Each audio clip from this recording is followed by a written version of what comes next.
In the previous episode, I left you with a cliffhanger. However, this is what actually happened the very next minute. Is I thought, why don't I just stab the sealant with a knife, get it open and just paste it on like butter. No one else is going to see it, well, except 4,300 of you.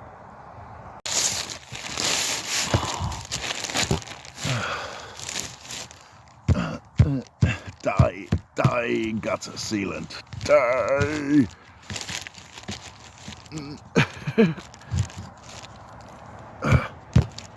Oh, it's a metal tube as well.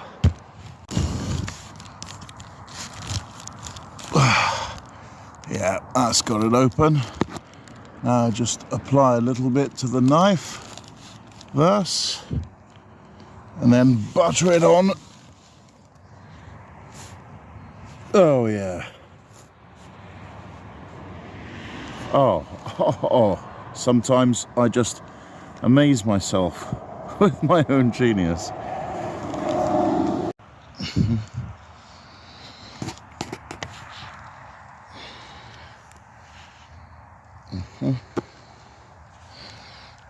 Lovely.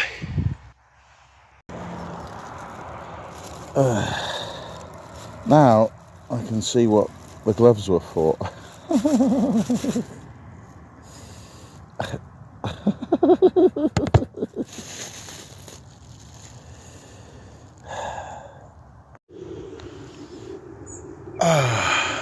The satisfaction of a job well done. Oh, where's the ladder?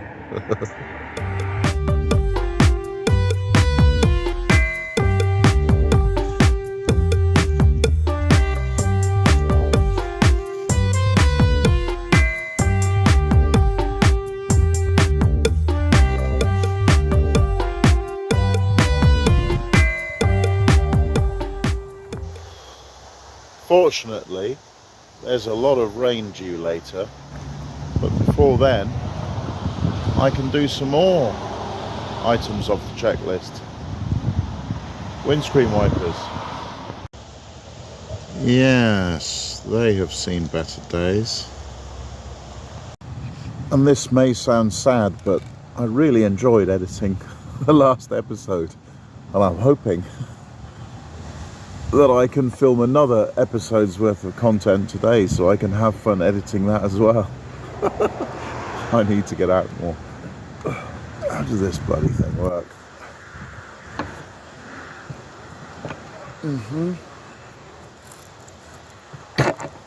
Yeah, I did it without any instructions.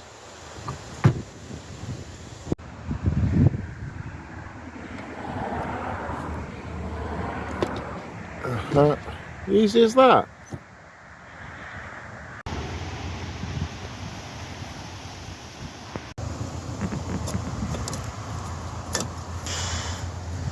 Come on. Nice.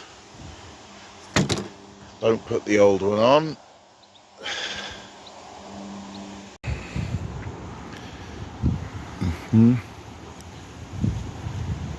And that's pretty much it. Done.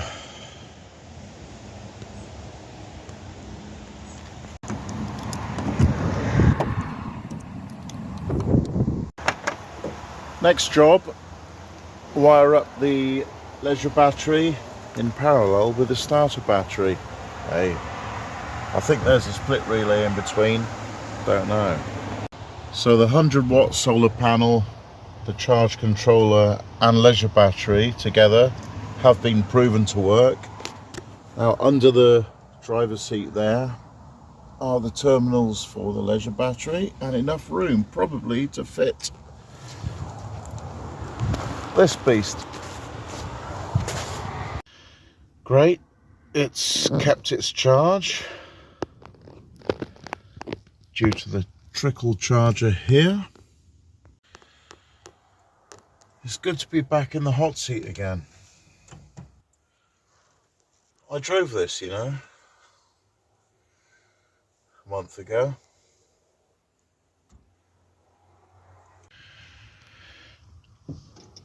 Don't suppose it feels like starting on the off chance.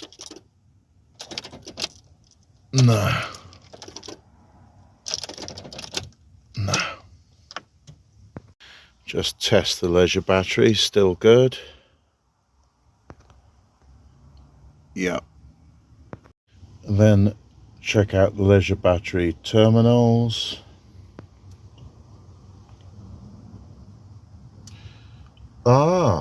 Note the minus sign. Americans call that negative. My guess is that the polarity is counterintuitive. Meaning this one, the one with the insulation cover, is actually earth.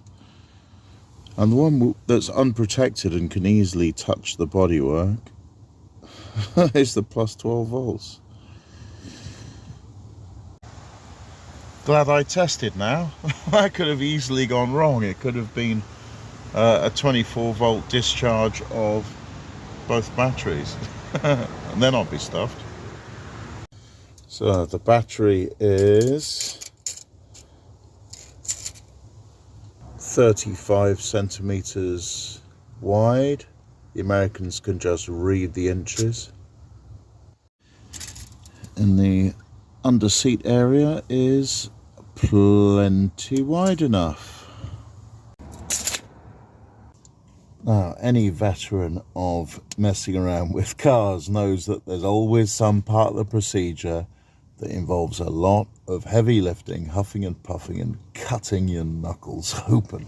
And this looks like it's going to be one of those today. I really got no angles that use my strong muscles to lift this.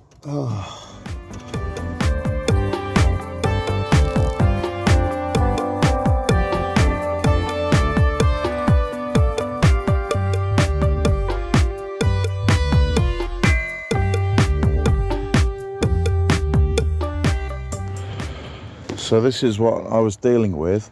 There's a metal box upon which the chair is based, with two little holes here, but hardly any room to get my wrists in. Anyway, got the battery in.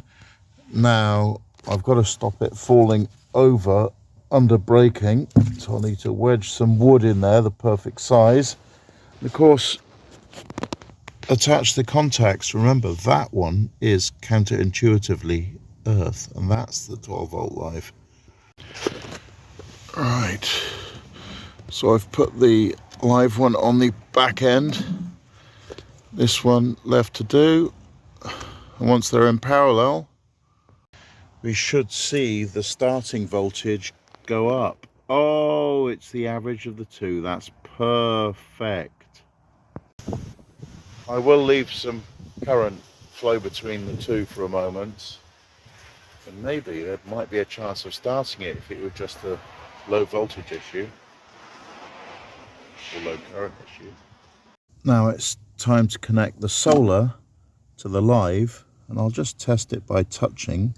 Oh, I saw a green light. Okay, great, so that's going to work. Good, so that's the leisure battery connected through a split relay to the starter battery, and also being trickle charged by solar. I might want to remove this solar because that might be confusing things.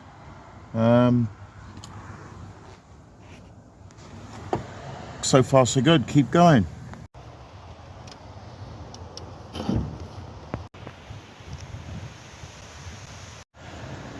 That'll be this one and this one.